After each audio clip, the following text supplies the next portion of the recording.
one to watch. This is 16 WAPT News at 6. Crime Prevention Blitz. Police going on the offensive to keep you safe. Plus, take a good look at this picture. Police say she's been cashing bad checks around town. How you can help catch her. And how researchers in Mississippi might have found some answers in the fight against autism. Rain is close by. There'll be no rain, however, in the Jackson metro area this evening, right along the Gulf Coast. Some of that rain trying to move towards South Mississippi. Find out who has the best chance of rain coming up. New at 6, Jackson police hit the streets with a warning tonight. PSAs about crime prevention by removing items from your vehicle to prevent auto theft and auto burglaries. You see it. Our cameras caught this scene on Fortification in Jefferson in Belhaven. Officers walking car to car, passing out flyers with warnings to residents. Each sheet urging citizens to change their habits to prevent being a victim of crime. And some amazing pictures of a JPD police car on fire. The officer had just pulled a car over when the driver took off running. As the officer started to chase him, someone yelled to him that his car was burning. The officer rushed back and, get this, grabbed his canine that was locked inside. The Jackson Fire Department put the fire out. That car is now at the impound lot. No word yet what started the fire. And police are searching for a gang who robbed 2 men and pistol whipped another last night. 16 WAPT's Emily Alexander talked to the woman who called police. He was just knocking on the door. Anybody that would answer to call the ambulance for him. Shanette Samuel says it happened around 11 p.m. 2 men covered in blood started banging on her door. He just knocked on the door and asked for to call the ambulance because his friend had been robbed and hit over the head with a gun. The victims told police 4 men attacked them on McDowell Circle and pistol whipped one of them. How were you feeling when you saw these guys at your door this late at night? Kind of terrified, scared when he was banging on the door asking to call 911. Police don't have a description of the gunman at this point, but say they'll face multiple charges. In Jackson, Emily Alexander, 16 WAPT News. And here's a better idea of where this happened. Police say it was on McDowell Circle near McDowell Road and Terry Road. A potential breakthrough tonight in the fight against autism. 16 WAPT's Jennifer Ortega is at UMC with what researchers discovered. Jennifer. They say they figured out ways to possibly rewire the brain. They've been doing the research here at UMC and in California over 10 years now. They've tested different sounds on rats, how they affected their behaviors. And researchers noticed the treatment had a significant impact on their autism symptoms. This training didn't just reset the cells, the nerve cells that are responsible for hearing. They reset an enormous amount of the abnormal wiring of the brain that Dr. Lynn and I have seen over 10 years. Now researchers say they're still years away from human testing. If you'd like to learn more about this project, look for the story on WAPT.com's homepage. Live in Jackson, Jennifer Ortega, 16 WAPT News.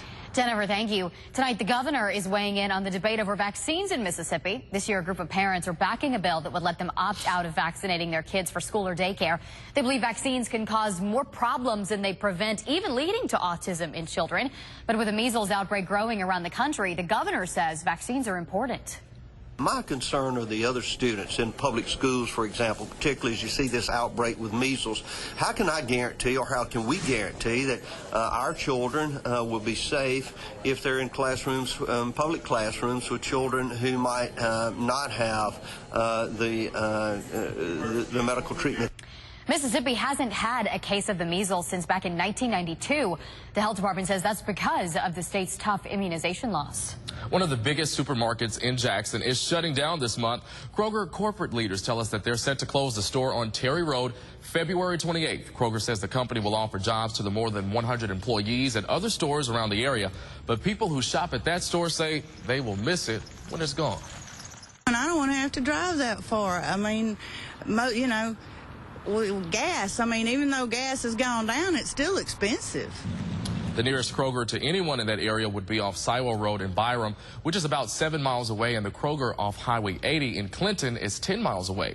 Now, the city of Jackson is responding by saying, quote, "It's disappointing to hear about Kroger's planned closure of the Terry Road store. That store is in a high-traffic area, so we will aggressively assist the company's real estate department. And this story, a big topic on the 16 WAPT Facebook page. Pat writes, sorry to see it go. Been shopping there for 14 years. Harvey writes, predictable, bad area. Well, we want to hear from you. Join the conversation on our 16 WAPT Facebook page. One man in jail in connection with the shooting death of a former JSU football player. The moments that led up to that shooting caught on tape. This is video of the fight that may have led to the death of Travis Woods. The Claiborne County Sheriff's Department arrested Keenan McAllister in this case. He told police he was working as a security guard when he opened fire on a crowd of people outside a fraternity party. When I came in, I mean, the atmosphere seemed so calm. My heart just drops, and I pray for his family that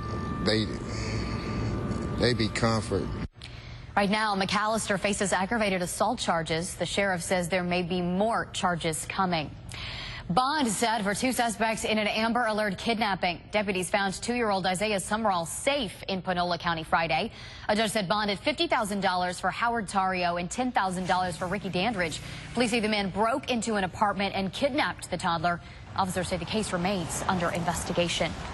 More accolades for Vicksburg native and Super Bowl star Malcolm Butler. Yeah, that's right. Tonight, Tom Brady is sending him a big gift for helping the team. 16 WAPT's Scott Simmons reports on the Malcolm Mania. You can see your truck over there in Patriot Red. Tuesday, Patriots quarterback Tom Brady announced he was giving that MVP award of a Chevy truck to the man who saved the game, Malcolm Butler. The gesture is just the latest fueling the rise to stardom for the once unknown Vicksburg native. What all he's done in Vicksburg, you could monetize that, taking what he did in high school and junior. And if I'm the community college system, I've got a spot rolling by what, next week? This is not only a big time for Malcolm Butler, but Malcolm Butler's agent as well. The Jerry Maguire comparisons are hard to avoid because right now, Malcolm Butler's his only current active NFL player. Show me